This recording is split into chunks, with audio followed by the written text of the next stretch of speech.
எல்லாருக்கும் வணக்கம். நம்ம குரூப் 4ல் மிக முக்கியமான சாப்டர் நம்ம பார்த்துட்ருக்கோம்.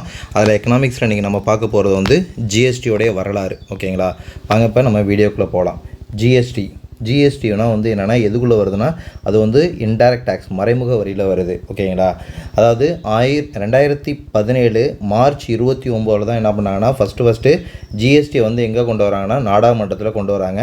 நாடாளுமன்றத்தில் ஜிஎஸ்டி அறிமுகப்படுத்தப்பட்ட நாள் எதுன்னு கேட்பாங்க. 2017 மார்ச் 29. அல்லது மசோதா எப்போ கொண்டு வந்தாங்க அப்படின்னு கேட்பாங்க. ஓகேங்களா, அல்லது அந்த மசோதா எப்பொழுது கொண்டு வந்தாங்க அப்படின்னு கேட்பாங்க. 2017 மார்ச் 29 கொண்டு வந்தாங்க. இது ரொம்ப ரொம்ப முக்கியம். ஓகேங்களா, ஜிஎஸ்டி நடைமுறைப்படுத்தப்பட்ட நாள் எப்போ அப்படின்னா 2017 ஜூலை 1. இது போன குரூப் 4 கொஸ்டின். ஓகேங்களா, ஜிஎஸ்டிக்கு ஒப்புதல் அளித்த முதல் மாநிலம் எதுனா அஸ்ஸாம். ஓகேங்களா, ஜிஎஸ்டி பற்றி சொல்கிற அந்த சட்ட திருத்தம் எதுனா 101வது சட்ட திருத்தம் தான் ஜிஎஸ்டி பற்றி சொல்கிற சட்ட திருத்தம் அப்படின்னு சொல்கிறாங்க. ஓகேங்களா, ஃபஸ்ட்டு ஜிஎஸ்டி அறிமுகப்படுத்திய முதல் நாடு எது அப்படின்னு கேட்பாங்க. France 1954.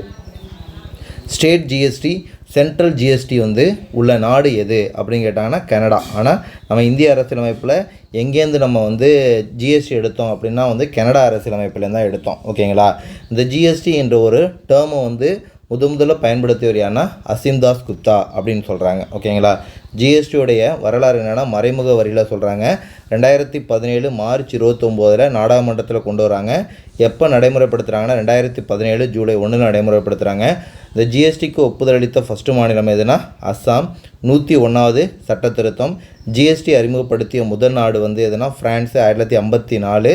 State GST, central GST எங்கே இருக்குது அப்படின்னா கனடாவில் இருக்குது. ஓகேங்களா, நம்ம இந்திய அரசியலமைப்புக்கு ஜிஎஸ்டி எங்கேருந்து எடுத்தோம்னா கனடாவிலேருந்து எடுத்தோம். ஓகேங்களா, ஜிஎஸ்டியோட அம்சங்கள் என்னென்னா மல்டி ஸ்டேஜ் வரி மல்டி ஸ்டேஜ் டேக்ஸ் அப்படிங்கிறாங்க.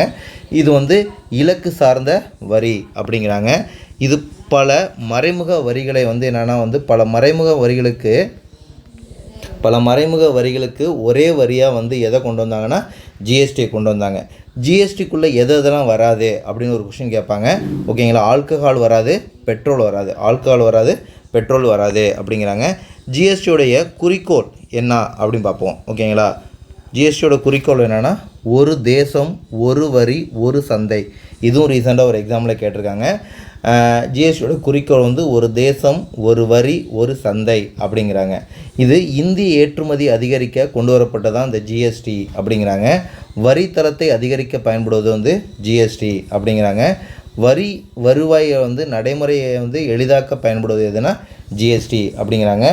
ஜிஎஸ்டியோடைய அந்த விகிதங்கள் எத்தனை வகையான ஜிஎஸ்டி போடுறாங்க அப்படின்னா 0%, 5%, 12%, 18%, 28%. ஓகேங்களா, இது வித்தியாசமானதை வெளியிடுங்க அப்படின்னு சொல்லிட்டு கொடுத்துருவாங்க. 0%, 5%, 12%, 18%, 28%. இதான் என்னென்னா ஜிஎஸ்டியோடைய வரி விகிதங்கள். ஜிஎஸ்டி எத்தனை வகையாக இருக்குது அப்படின்னு இந்தியாவில் இருக்குது அப்படின்னா மத்திய ஜிஎஸ்டி. இதுவும் எக்ஸாம்பிள் டிஎன்பிஎஸ்டி கேட்டிருக்காங்க. 3 வகையாக இருக்குது. ஒன்று மத்திய ஜிஎஸ்டி, சிஜிஎஸ்டி, அடுத்து மாநில ஜிஎஸ்டி, எஸ்ஜிஎஸ்டி, அடுத்து ஒருங்கிணைந்த ஜிஎஸ்டி, ஐஜிஎஸ்டி அப்படின்னு சொல்லிட்டு என்னென்னா ஒரு 3 ஸ்டேஜில் இருக்குது. ஜிஎஸ்டியோடைய வகைகள் 3. ஓகேங்களா, ரொம்ப ரொம்ப முக்கியம். வரி விகிதங்கள் 0%, 5%, 12%, 18%, 28%. ஜிஎஸ்டியோட வகைகள் 3 இருக்குது. Central GST, state GST, integrated GST அப்படின்னு சொல்லிட்டு ஒரு 3 வகையான ஜிஎஸ்டியோட வகைகள் இருக்குது அப்படிங்கிறாங்க. ஜிஎஸ்டியோட நோக்கம், குறிக்கோள் மிக முக்கியமானது. ஒரு தேசம் ஒரு வரி ஒரு சந்தை. ஜிஎஸ்டி பல மறைமுக வரிக்கு ஒரே வரியாக தான் ஜிஎஸ்டி. ஜிஎஸ்டிக்குள்ளே வராது என்னென்னா ஆல்கஹால் மற்றும் பெட்ரோல்லாம் ஜிஎஸ்டிக்குள்ளே வராது.